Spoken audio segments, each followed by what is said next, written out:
जय जगन्नाथ जय माँ सारला। राशिचक्रर नवम राशि हूँ धनुराशि। धनुराशि हूँ निजे बृहस्पति गुरुंकर राशि। गुरु होउछन्ति दुईटी राशिर अधिपति, गोटे हूँ धनुराशि आउ गोटे हूँ मीन राशि। शनि तांको पाखरे अछन्ति। शनि काहारी पाखरे शनि की केही रखिबाकू चाहिए ना, किंतु गुरु कहले मु रहिबि शनि के पाखे, कारण शनि गुरुंकर उपरे शुभ दृष्टि थाए। तेणु धनुराशि विशेषता है शनिकर बेसी कोप दृष्टि धनु राशि उपरे पड़े ना। तेणु धनुराशि उपरे कहबाकू हेले आमे प्रथमे तांकर शिक्षा, स्वास्थ्य आउ प्रेम, व्यवसाय, धन, भाग्य इत्यादि उपरे आमे कहबा पूर्वरु आमे प्रथमे सेमानकर राशिचक्रर ग्रह मानकर चलनी जानिबा, कारण ग्रह मानकर चलनी जानिले ही आमे तांकर सेही अनुसार तांकर कोण रहिछि ता उपरे आमे कहि परिबा। तांकर सूर्य रज संक्रांति ठारू सप्तम घरे प्रवेश कले, शुक्र मध्य प्रवेश कले, बुध सप्तम रे रहिले। शुक्र सप्तम रे रहिथिबारु तांकर प्रेम संबंध रे धन धन प्रेम संबंध रे पार्टनर लव अफेयर से कृतकार्य हेबे, भल करिवे। बुधादित्य जोग होइबे, शिक्षा रे तांकर उन्नति घटिबो। केतु दशम स्थान रे अछंती।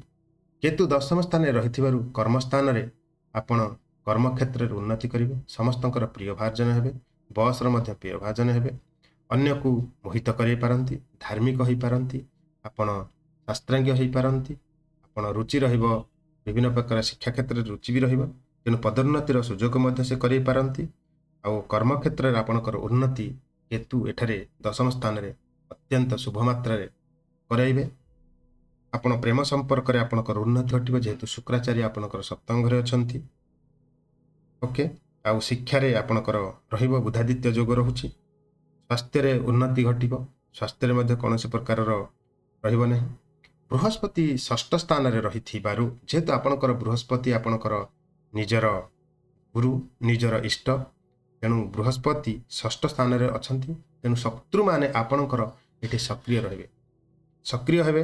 तेणु शत्रु मान ठार आपण के सतर्क रहिबे, कारण से सावधान अवलंबन करिवे। कारण किछि लोक आपण साथ मित्रता करिवे, किछि आपण को धोखा देवा पई, तेणु आपण सेतु वंचित रहिबे। तांकर मीठा कथा बा प्ररोचना रे पड़िबे नहीं, प्रलोभन रो शिकार हेबा को चेष्टा करिवे नहीं, कारण प्रलोभन आपण को करेबा को बहुत से चेष्टा करिवे।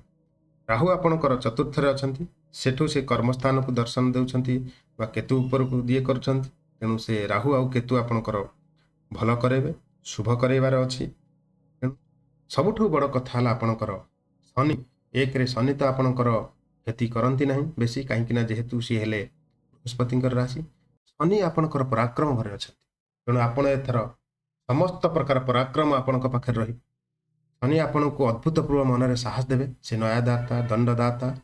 आपण को एथरक शनि कर्मचंचल करेबे, परिश्रमी करेबे। बहु क्षेत्र रे आपण को सब प्रकार रो साहाय्य शनि आपण को एबे देवा को जाउछंती। तापरे आपणकर मंगल रहिले पंचम रे, मंगल पंचम रे रहिथिबारु संतान मानक प्रति आपण चिंतित रहिबे। तेणु सेथिरे आपण चिंता करबा आवश्यकता नहीं। शनि जेहेतु पराक्रम रे अछंती, तांकर दृष्टि सेही मंगल को ऊपर अछि। तेणु मंगल रहिछंती 1 जून रु मेष घरे, से भी आपणकर उन्नति कराइबे, किछि खराब हेबनी। तृतीय घरे शनि, शनिकर पराक्रम रे आपण तर शुभ फल, बहुत शुभ फल पाइबे। गुरु तो कहार क्षति करंती नहीं। गुरु षष्ठ स्थान रहिले एतिकी आपणकर शत्रु माने सक्रिय रहिबे। खाइबा पीबा प्रति आपण टिके ध्यान देबे। तेणु से होछि कथा। आ प्रतिकार करिया पई आपण चाहिले आपण गुरुवार दिन शुक्ल वस्त्र धारण करी गुरु को उपासना करंतु, किंबा आपण देवादिदेव महादेवंकर दर्शन करंतु। सेतिरे आपण भल शुभ फल पाइबे। धन्यवाद।